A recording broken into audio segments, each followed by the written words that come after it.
might those be? He gets away with it because no one else sees it. It's a violation. As old as I am now, I would have danced on his grave.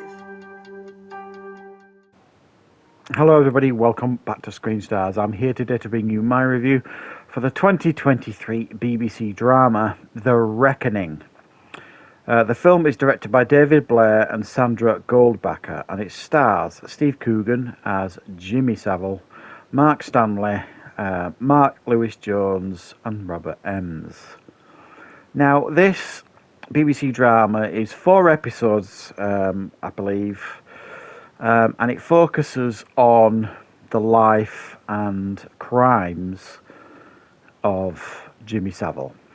Now, for those of you who don't know, and I'm sure certainly in the UK, anybody watching this will know who Jimmy Savile is. It needs no explanation, but maybe there's somebody watching this that doesn't know. Jimmy Savile was a huge celebrity in the UK. He started off as a DJ, he became a television personality, and he literally raised millions upon millions for charities. He was seen as a national treasure, really. And then after his death in 2011, it came out that he was a predator and a paedophile and a sexual abuser. And literally there are hundreds of victims of his throughout 50 years of his grooming and his crimes. And this drama focuses on Jimmy Savile's life right back in the early days when he kind of was a DJ, and then he was hired at the BBC to do Top of the Pops, and then all the way through his Jibble Fix It, all the way through his volunteering at the hospitals that he was doing and his charity raising, and his predatory behaviour, I suppose.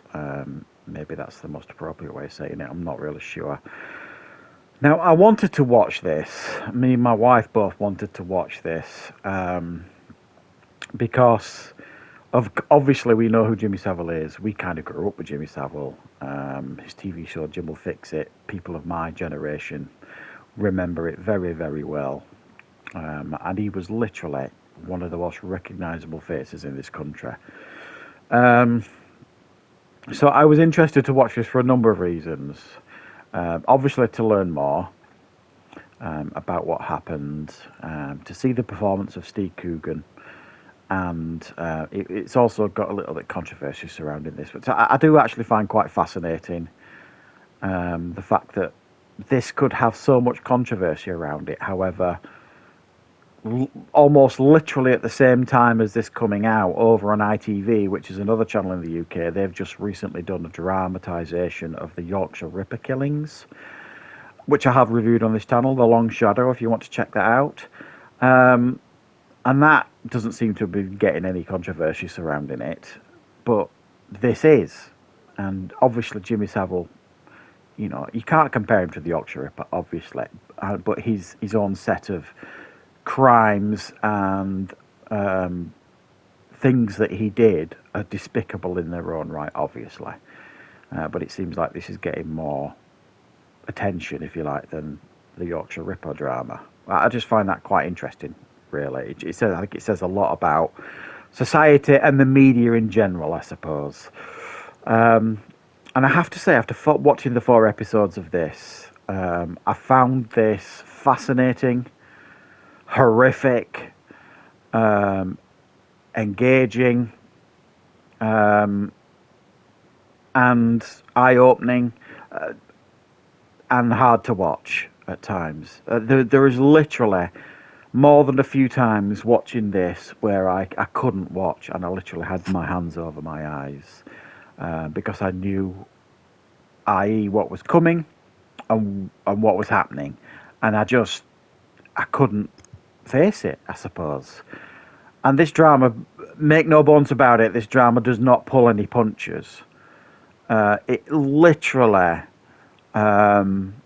lifts the curtain, if you like, and it doesn't hold back. And it is desperately difficult to watch at times. But I think what really gives this some legitimacy is right at the beginning, it gives you like some written spiel at the beginning of each episode about Jimmy Savile, who he was, his life, and his crimes.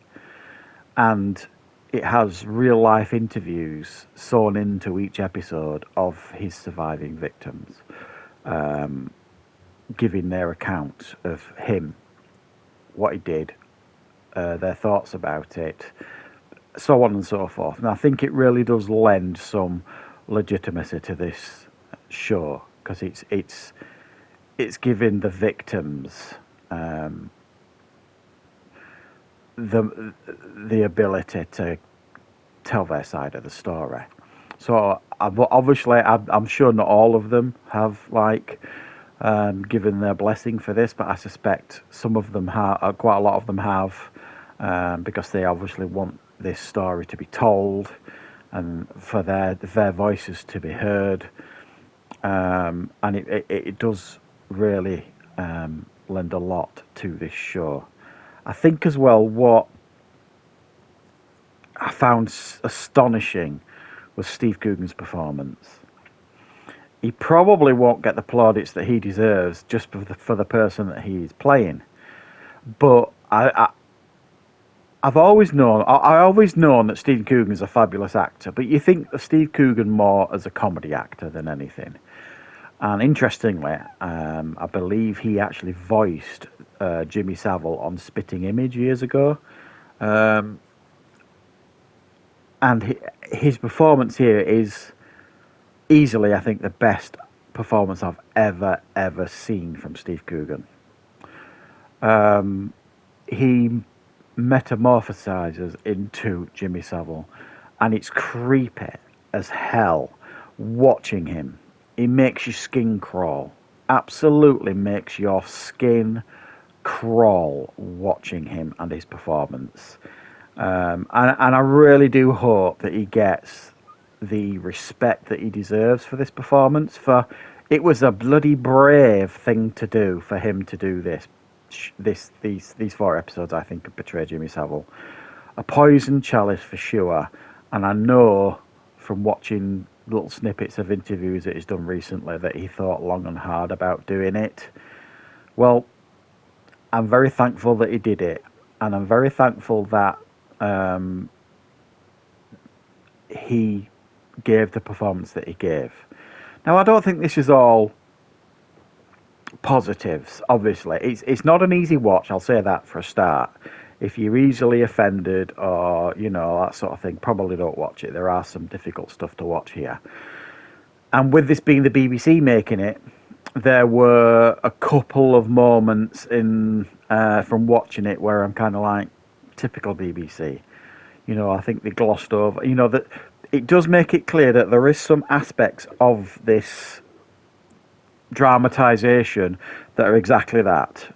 They've taken creative license, if you like. They've created a couple of scenes to,